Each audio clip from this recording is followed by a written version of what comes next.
जिसको रोज गुटखा खाने की आदत पड़ गई, जिसको रोज दारू पीने की आदत पड़ गई, वो एक दिन में छोड़ने वाला नहीं। ये गुटखा या दारू या ड्रग्स या स्मैक, गांजा, चरस उसी की तरह अंग्रेजी दवाई है जो आप खा रहे हैं, तो उसका नशा इजीली छूटेगा नहीं। इसी तरीके से हमारे जमीन को भी जहर खाने की आदत पड़ चुकी है, क्योंकि जमीन को हमने बर्बाद किया है।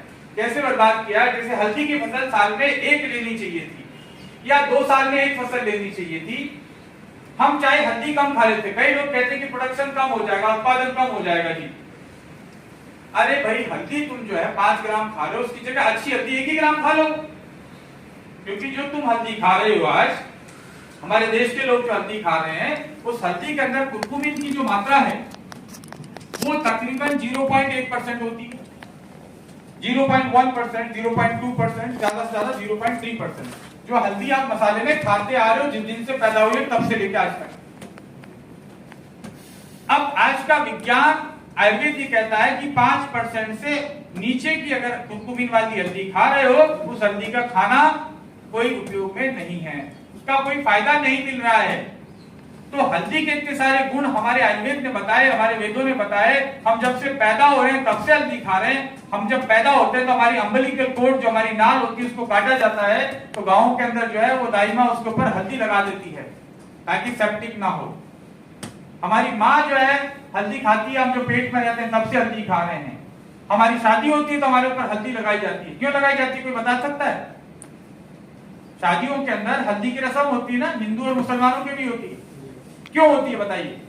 नहीं पता। तो समय पे त्वचा में निखार, चेहरा पे निखार है जी। 2 दिन में चेहरा में निखार लाना है।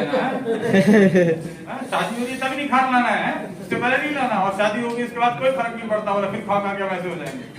खैर, हल्दी का उपयोग इसलिए किया जाता है हमारे वेदों के अनुसार। हम बहुत ही वैज्ञानिक संस्कृति का हिस्सा, हमको गर्व होना चाहिए कि हम ऐसे वैज्ञानिक माता पिता, हमारे पुरखे, हमारे पूर्वज ऐसे वैज्ञानिक थे, और हम उनकी संतान होंगे। वो क्या सोच रहे होंगे कि साले बेवकूफ तुमको इसलिए पैदा किया था।